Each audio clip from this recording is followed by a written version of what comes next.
Terminons ce numéro avec une autre grande figure de la télévision ivoirienne de l'époque, dans la rubrique 10 sur 10 du journal télévisé diffusé en 1985. Jésus Kwasi Oboué, c'est de lui qu'il s'agit, reçoit Astrid, une voyante venue de la France. Un extrait de son introduction en souvenir.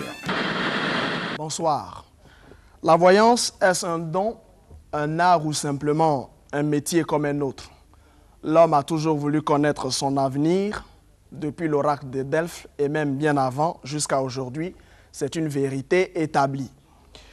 Chaque début d'année et chaque fin d'année aussi est caractérisé par une foule de prédictions. Pour son dernier numéro de 1985, 10 sur 10 a enquêté sur la voyance. Astrid, une célèbre voyante de Paris, est notre invitée.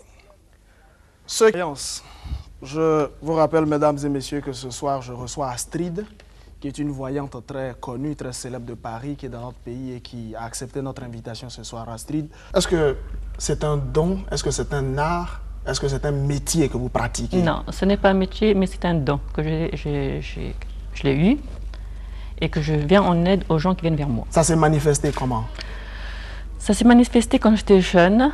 C'était un dimanche matin, j'allais chercher du lait et le soleil m'a ébloui. Et j'ai baissé les yeux. En baissant les yeux, j'ai trouvé une rivière d'argent. Et à partir de ce jour, pendant 3 jours consécutifs, je suis rentrée chez moi avec les poches pleines. Et ma mère me dit, mais d'où vient cet argent? Vous avez trouvé une rivière d'argent? Une rivière d'argent. En passant, je trouve de l'argent. Et il se manifeste de temps en temps, jusqu'à présent, de temps en temps, de l'argent dans la rue que je trouve.